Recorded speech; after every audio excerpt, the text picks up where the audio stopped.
할렐루야. 저는 설교 중에 때로는 그래요. 때로는 했던 예화를 다시 쓸 때가 있습니다. 했던 예화를. 그 중에서도 제가 얼마 전에도 이 말씀을 한번 한 일이 있습니다.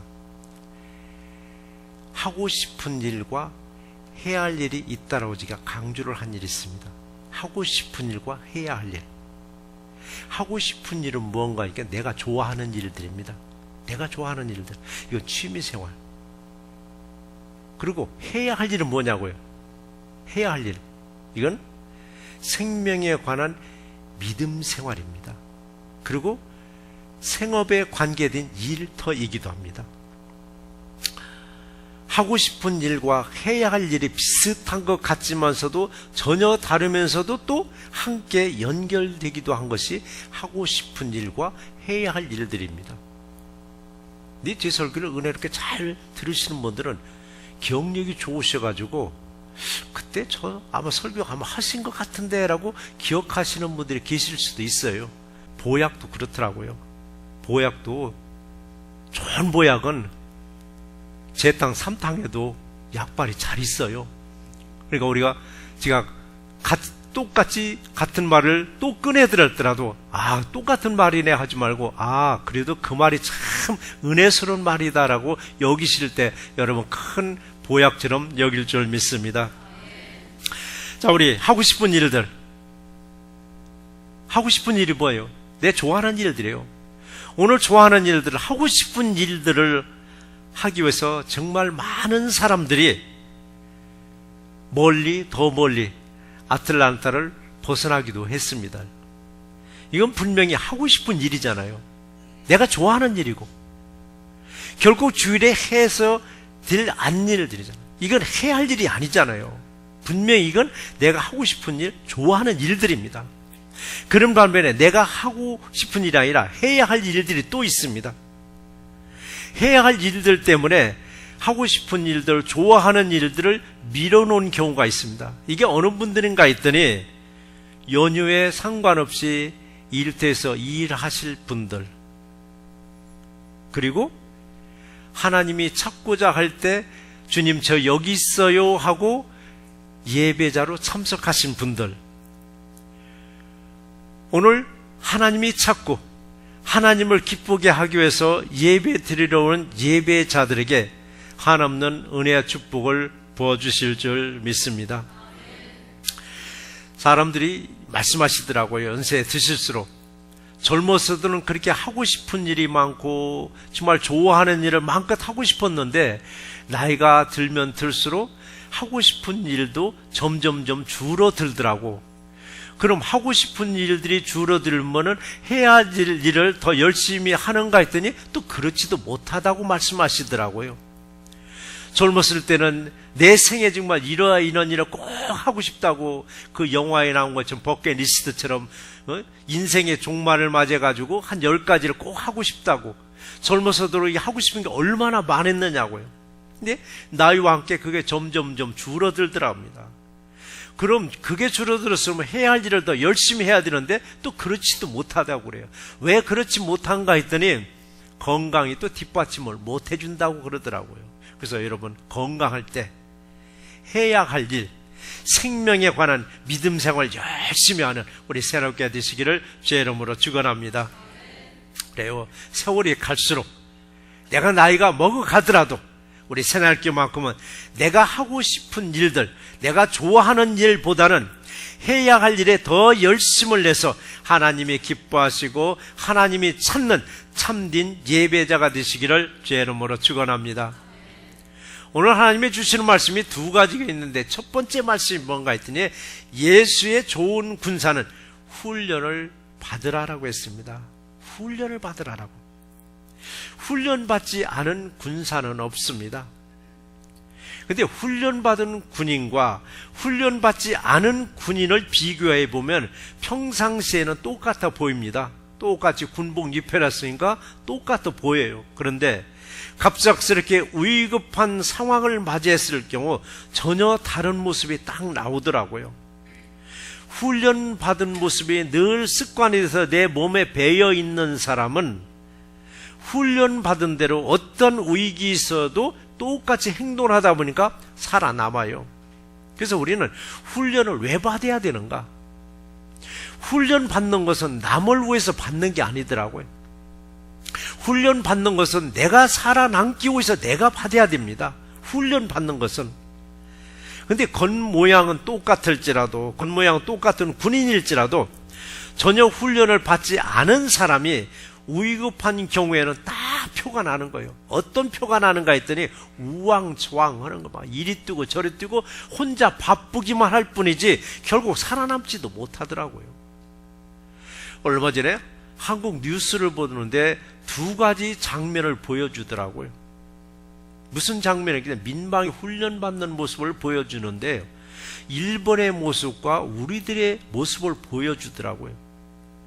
한국에서 민방위 훈련을 받는데 그 모습을 보니까 이건 훈련을 받는 건지 노는 건지 자는 건지 구분이 안 갈 정도로, 이민자들 가운데서 민방위 훈련을 받고 오신 분들도 꽤 계셔요. 그런데 오늘날의 민방위 훈련은 왜 저렇게 됐을까? 또 하나의 장면을 보니까 일본에서 대피 훈련을 받는 모습을 또 보여주더라고요. 일본 사람들이 대피 훈련을 받는데 얼마나 진지하게, 마치 현실적으로 사고가 터져서 전쟁이 나서 대피하는 것처럼 진지한 모습으로 훈련을 받는 모습이 보여주더라고요. 정말 두 개의 나라가 비교가 될 정도로. 그래서 저는 생각해 봤습니다. 한국의 민방위 훈련에 대한 문제점을 생각해 봤더니 왜 받아야지? 받아야 할 목적을 잃어버렸더라고요. 왜 받아야지? 아니, 이렇게 태평성대한 시대인데 왜 받아야지? 전쟁, 무슨 전쟁이야? 전쟁 날까봐 걱정하는 것은 이민자들 뿐이지 대한민국에 전화해보면 왜 걱정하냐고 그래요. 왜 걱정하냐면서 왜 이민자들은 그렇게 믿음이 없느냐라고, 믿음으로 그걸 극복해 나가야 되지 왜 이렇게 걱정만 하느냐고. 그래서 야, 이민자들은 믿음이 없어서 그렇게 걱정하는가? 대한민국은 믿음이 좋아서 걱정을 하나도 하지 않는가? 걱정을 않는 이유가 뭐냐? 절대 전쟁은 없다라고 생각하는 겁니다. 오히려 민방위 훈련 무용론까지, 폐지론까지 나올 정도로. 그래서 여러분, 전쟁은 반드시 일어날 수 있다는 경각심이 없는 한 민방위 훈련은 절대 진지하게 받아들일 수가 없겠구나로 저는 그 화면을 보고 생각해 봤습니다. 근데 그걸 보면서 우리 또 신앙도 생각해 봤습니다. 신앙에서도 우리는 날마다 여러분 훈련을 받고 있습니다. 무슨 훈련을 날마다 받고 있느냐고 말씀하실지 모르지만은요, 말씀 읽는 것도 여러분 훈련이에요. 기도하는 거 여러분 훈련입니다. 예배 드리는 거 여러분 훈련이에요. 근데 우리 말씀 읽읍시다, 기도합시다, 예배 드립시다 하면 그거 왜 받아야 돼요? 라고 반문하는 것과 똑같습니다. 민방위 훈련처럼 내가 훈련 받아야 할 목적을 상실한다면은 신앙에서도 이 기본적인 훈련 게을리합니다. 우리 말씀 읽는 것도 훈련입니다. 기도하는 것도 훈련입니다. 예배 드리는 것도 훈련입니다. 우리 훈련합시다라고 하면은 아, 예수만 잘 믿으면 됐지, 머리 쥐나게 무슨 성경 공부를 왜 하느냐고, 눈도 나쁜데 왜 성경을 읽으라고 하느냐고, 나 교회 잘 나갈 테니까 그런 거 신경 쓰지 말라라고 핀잔하는 분들도 사실 계셔요. 내가 설교 잘 들을 테니까 걱정하지 말고 말씀 읽기라 하지 말라고, 나 기도 하루에 3번씩 꼬박꼬박 하니까 기도하라고 하지 말라고 하더라고요. 하루에 3번이 무슨 기도인지 아세요? 식사 기도는 내가 꼬박꼬박 하니까 기도하라고, 강요하지 말라고. 그럼 여러분들도 그런 식으로 여러분 훈련 받으시겠느냐고요. 그러면 여러분들도 민방위 훈련 받은 사람과 똑같은 거예요. 어슬렁 뒷짐지고 훈련 받는 건지 노는 건지 자는 건지 깨어 있는 건지. 여러분, 신앙은 우리 생명에 걸려 있는 겁니다. 훈련도 생명에 걸려 있지만 신앙도 여러분 생명에 걸려 있는 거예요. 신앙에서 말씀과 기도와 예배는 아주 기본입니다. 기본기를 잘 갖추면 다른 훈련 여러분 쉽고 가볍게 받을 수 있어요. 우리 골프 좋아하시잖아요. 골프에서 기본기 잘 배워야 정말 더 잘 칠 수 있다고 하잖아요.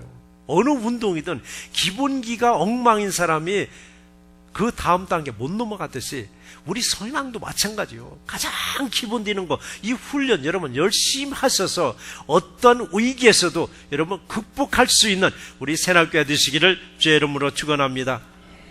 근데 이런 기본적인 훈련 외면하고 신앙생활에도 똑같더라고요.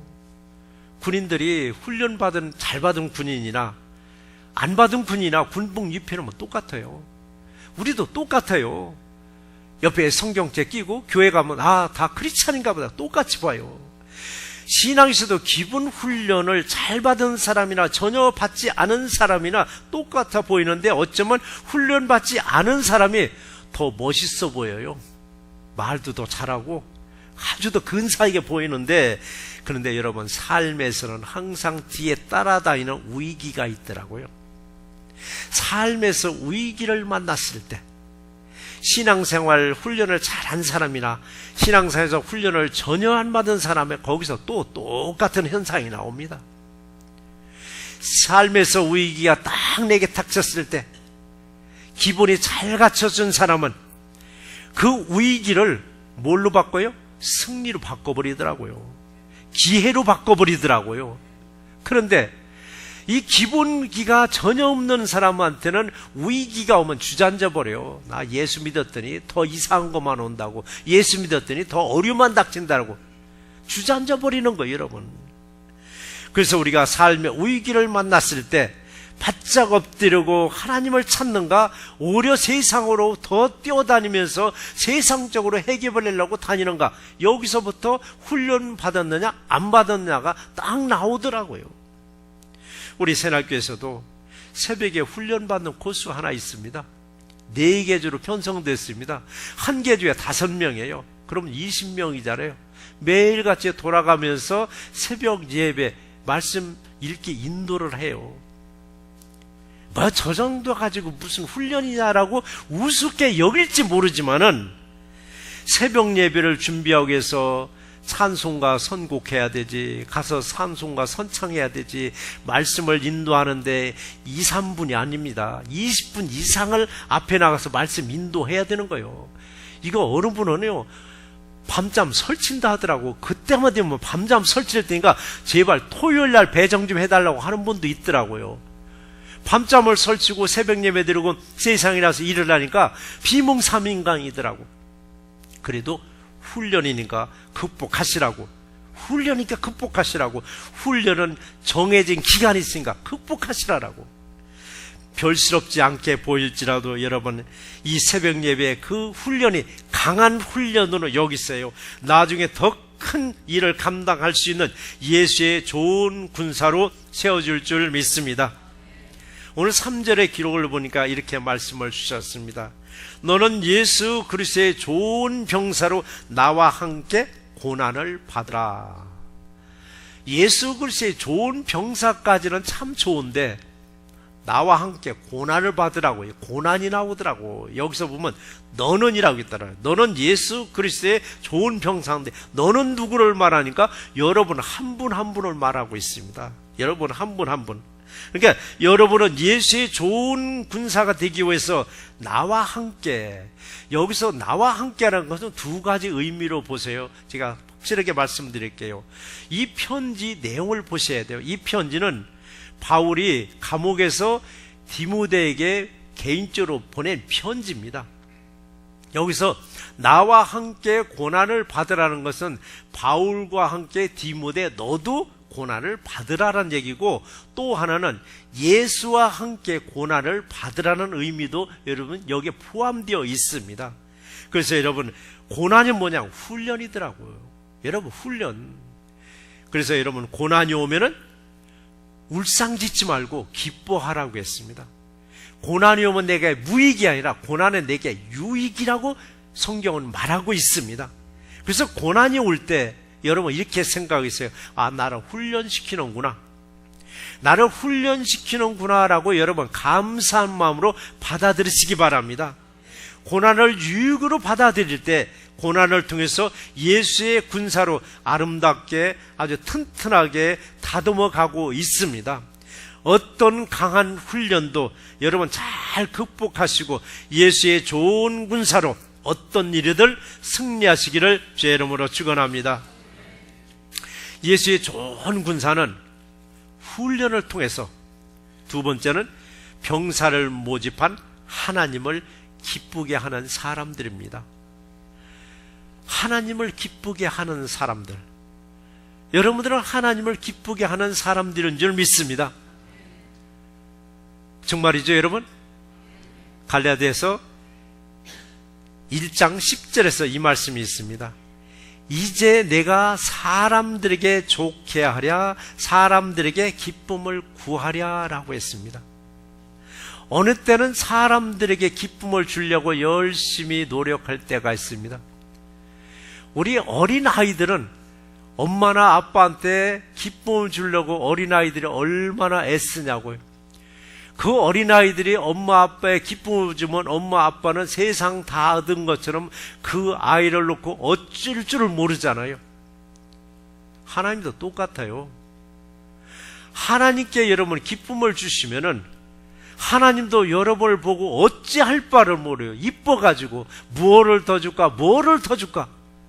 네가 아프냐? 내가 너 고쳐줄게. 네가 가난하냐? 너 부하게 해줄게. 네가 문제가 있느냐? 네 문제를 해결해 줄게. 하나님께 기쁨을 주기만 하면, 부모가 그 자식이 기뻐하는 모습을 보고 세상 다 얻은 것처럼 하나님도 우리 한 모습 한숨을 보고 그렇게 기뻐하실 줄 믿습니다. 그러니까 우리는 사람들에게 기쁨을 구하지 마시고 하나님께 기쁨을 구하시고 하나님께 기쁨을 주는 우리 저와 이름 되시기를 제 이름으로 축원합니다. 만약에 군인이 자기 사생활에 얽매여 있다면 그 군인은 분명히 사고 칠 군인입니다.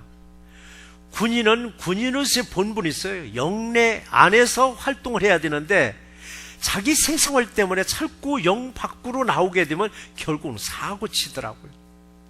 우리들도 마찬가지입니다. 예수의 좋은 군사로 여러분 일하시려면은 내 개인적인 일보다는 먼저 주님의 일을 생각하시고 그리고 실천하셔야만 합니다. 그래서 예수님은 우리에게 일의 순서를 잘 정해 주셨습니다. 일의 순서 뭡니까? 너희는 먼저라고 하면서 일의 순서를 이렇게 가르쳐 주셨는데 어떻게 가르쳐 주셨냐면 마태복음 6장 33절에서 그 말씀을 하셨죠. 너희는 먼저, 여러분이 한번 읽어보세요. 그의 나라와 그의 의를 구하라고 말씀하셨습니다. 여러분, 이게 삶의 순서입니다. 이게 삶의 순서요. 이게 여러분의 일의 순서입니다. 너희는 먼저라고 했습니다. 그의 나라와 그의 의를 구하라고.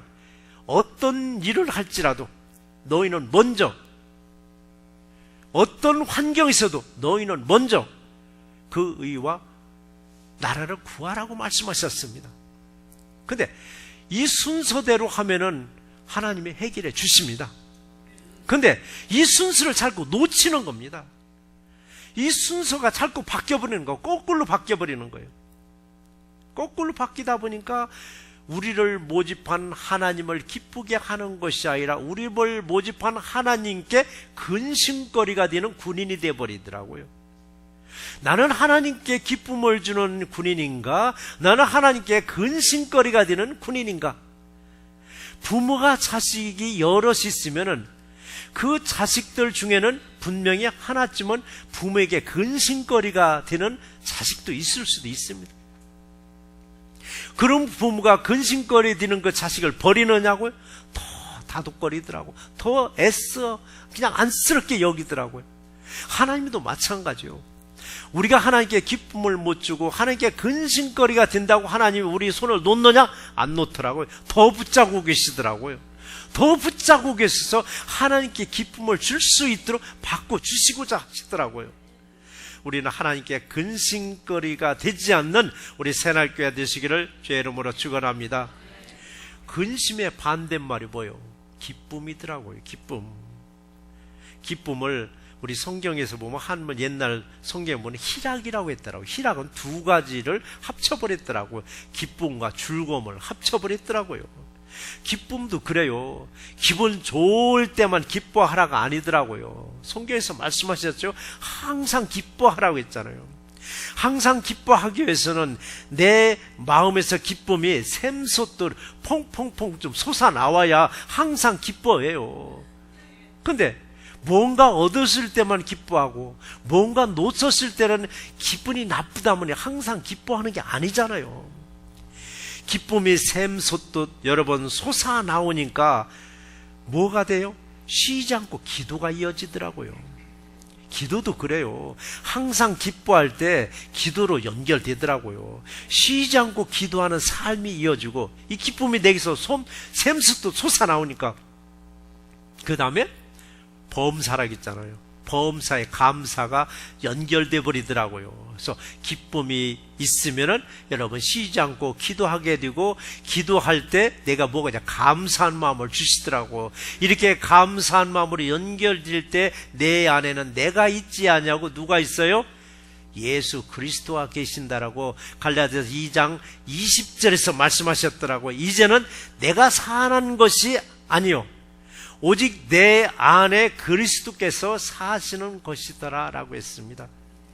감사가 없고 기도하지 않냐고 기쁨이 없는 사람 속에 예수 그리스도가 그 안에 머물고 계실 수 있겠느냐고요.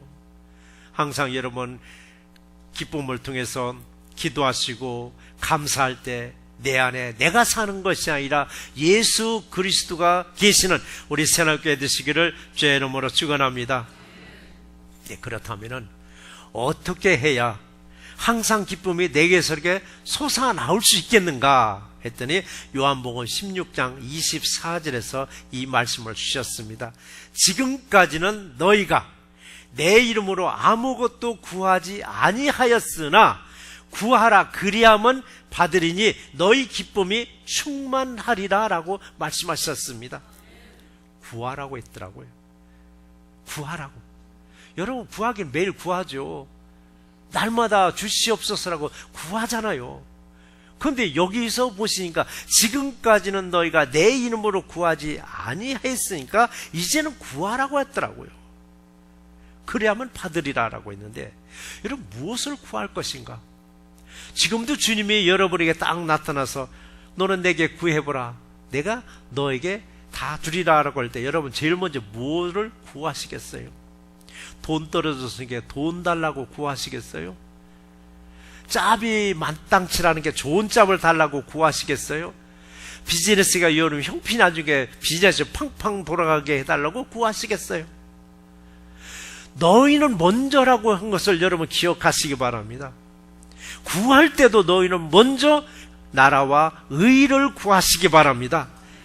내 유익을 위해서 구하시기 전에 먼저 하나님의 유익을 위해서 먼저 구하세요. 그랬을 때 덤으로 여러분의 기쁨도 주시고 여러분에게 덤으로 그의 모든 것을 더해 주신다고 말씀하신 거예요. 말씀은 여러분 약속이에요. 약속은 뭐냐? 너와 나와 이루어진 거 내가 반드시 이루어주겠다는 약속이에요. 이거 약속이에요. 성경의 말씀은 약속이지 거짓이 아닙니다. 그래서 내 유익보다는 주님의 유익을 위해서 한번 구해보세요. 그런데 우리가 구하기 위해서는 누구에게 가까이 붙어야 되는가 이게 중요하더라고요.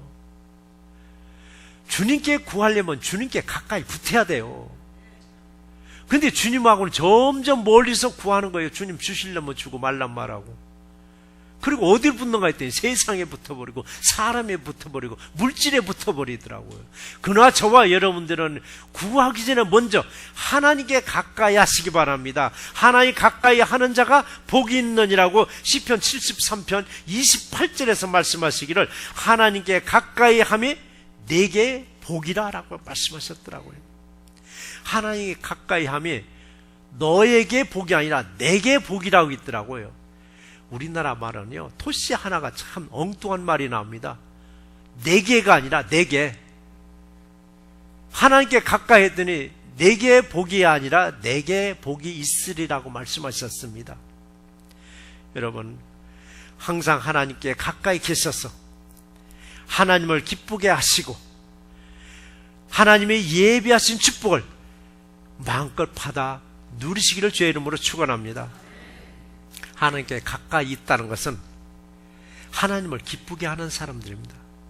여러분이 사랑하는 사람이 가까이 있었을 때 기분이 좋지, 자꾸 여러분 곁을 멀리 가면은 기쁘냐고요? 기분 나쁘지. 하나님도 또 마찬가지예요. 하나님이 사랑하는 사람은 우리 한 사람 한 사람들이요. 이 한 사람 한 사람이 하나님 곁에 가까이 있었을 때 하나님이 우리를 더 아껴주고 하나님이 우리를 더 사랑해 주시는 거예요. 근데 하나님께 가까이 하려면 어떻게 가까이 하느냐고. 하나님 어디 있어요? 안 보이는데. 말씀이 곧 하나님이라고 했습니다. 내가 너에게 이런 말이 영이요 생명이요 진리라고. 이 말씀께 가까이 하는 것이 하나님께 가까이 하는 것입니다. 하나님께 가까이. 교회에 가까이 있는 것이 하나님께 가까이 있는 것이에요. 그래서 여러분 집을 살려면 할 수만 있으면 교회에 가까운데 집을 사시기 바랍니다. 나도 모르게 결국은 하나님과 가까워지는 방법 중에 하나더라고요.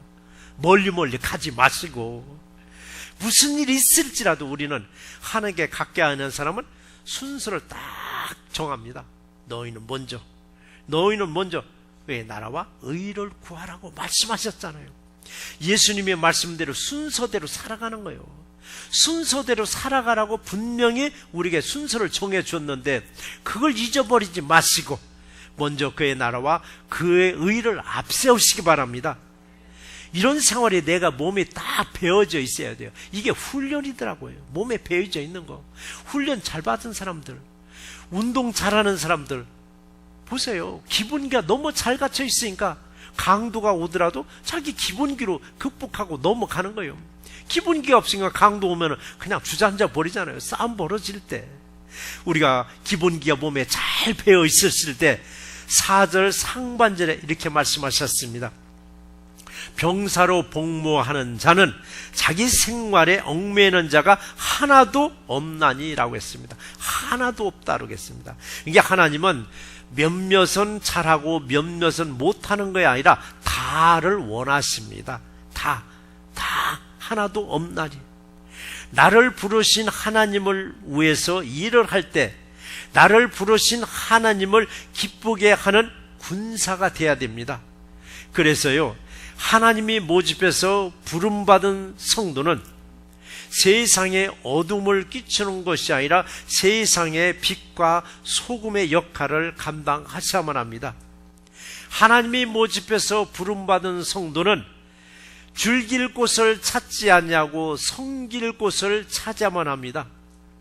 하나님이 모집해서 부름받은 성도는 유익에 따라 움직이지 마시고 사명에 따라 여러분 움직이시기 바랍니다. 이때 우리를 부르신 하나님만을 기쁘게 할 수 있는 우리 새날교회가 이루어질 줄 믿습니다. 세상에서 우리 식당 한번 비교해 보시자고. 식당에 손님이 왔습니다. 불편해요. 불편하면 가버려요. 손님이 들어왔는데 오든지 말든지 자리 안내도 안 있고 그냥 알아서 그냥 저기 앉아요 턱으로 끄떡끄떡 하면은 기분 나빠 나가버려요. 근데 주인은 불편한 게 있으면 고쳐서 다시 쓰시더라고요.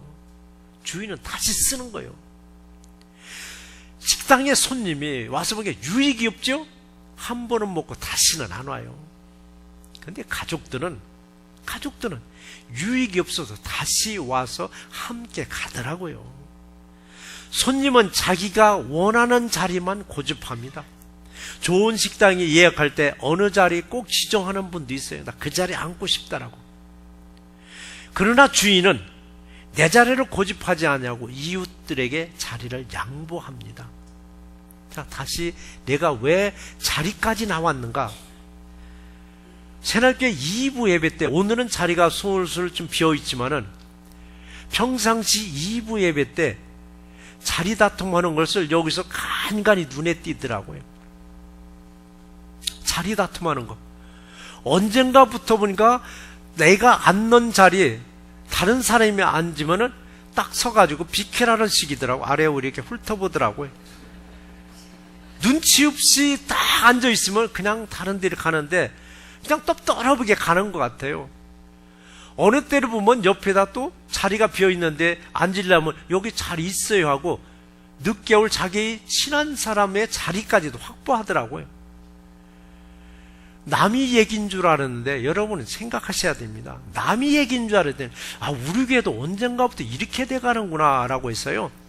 예배부한테 제가 말씀을 1부 때는 얘기 드렸어요. 예배부한테 얘기를 해서 제일 끄트머리 새로운 분들을 위해서 거기는 자리를 비워두라고, 써붙이라고, 이 자리는 처음 오시는 분들을 위한 자리입니다 하고 못한 게, 가장 싸움 벌어지는 곳이 제일 끝자리더라고. 제일 끝자리를 그렇게들 좋아하시는데, 근데 우리 이제 권사님 한 분은요, 요 자리에서 옥신각신 하더니 아예 이를 쑥 빠져나오시면서 오셨더라고요. 요 자리가 제가 제일 잘 보인다라고. 여러분, 이제는 앞자리를 잘고 오셔야 돼요. 그리고 뒷자리는 낯선 분들, 지나가는 여행객들, 그들이 편안하게 뒷자리에 앉아서, 그분들은 축도 끝나요 보세요. 가시는 분들이 많아요. 그냥 가야 되기 때문에 그분들이 제일 앞에 앉혀놓으면 참 불편하게 여겨요. 교회에 오더라도 한 번 오더라도 편안하게, 참 나 한 번 들렸는데 그렇게 편안하게 해줘? 자리도 제일 끝자리 줘서 내가 쉽게 나올 수 있고 좋았더라라고. 여러분, 자리는, 내 자리, 영원한 자리는 없습니다. 영원한 자리는 없어요. 그래서 우리는 마태복음 11장 12절 말씀을 꼭 기억하시기 바랍니다. 천국은 침노하는 자가 빼앗느니라고 말씀하셨습니다. 내가 점 찍어놓은 그 자리에 앉고 싶으면 간단해요. 일 주고 싶으면 돼요. 일 주고 싶으면 그 자리에 앉아요. 근데 늦게 와서 그 자리에 앉으려고 아래에 훑어보면요, 새로운 분들 시험 들어서 안 와요. 웃을 일이 아니에요. 여러분, 이건 우리 각성해야 됩니다. 그래서 가장 끝자리 두 줄은 예배부 꼭 기억하세요. 여기는 새로 오신 분들 앉을 자리입니다. 앉지 마세요라고 꼭 써붙이시기 바랍니다. 성도는 결코 손님이 돼서는 안 됩니다. 성도가 손님이 되니까 그런 현상이 나오는 겁니다. 성도는 교회의 주인이 되셔서 하나님만을 기쁘게 하는 우리 새날교회 되시기를 주의 이름으로 축원합니다. 오늘 말씀을 정리해 보겠습니다. 자, 우리들은 하나님만을 기쁘게 하는 믿음 생활을 하고 있는가? 아니면은 내 유익을 위해서, 내 만족을 위해서, 내 필요에 의해서 믿음 생활을 하고 있지는 않은가? 한번 자기 자신을 들여다 보셔야만 합니다. 내가 아직도 이 교회에 손님처럼 온다면은 나는 내 편리에 의해서, 내 유익에 의해서 오시는 분들이고, 나는 그래도 주님의 기쁘게 하기 위해서 왔다면 나는 손님이 아니고 여기에 주인이십니다. 우리들은, 바로 저와 여러분들은 하나님이 모집한 군사들입니다. 군사들에게는 하고 싶은 일과 해야 할 일들이 있는데 여기서 갈등이 빚더라고요. 하고 싶은 일을 해야 되겠는데, 아이고, 이거 해야 할 일, 이거 해야 되나? 이게 성령의 법과 육신의 법이 지금 부딪히는 겁니다. 육신의 법이 강해서 성령의 법을 딱 눌러버리면은 먼저 해야 할 일인 생명에 관한 믿음 생활은 뒤로 쫙 밀어놓고 시간 나면 하지 하면서 좋아하는 일에, 하고 싶은 일에 목숨 딱 걸어버리더라고요. 그러나 저와 여러분들은 내가 해야 할 일이 내가 좋아하는 일이 되시기 바랍니다.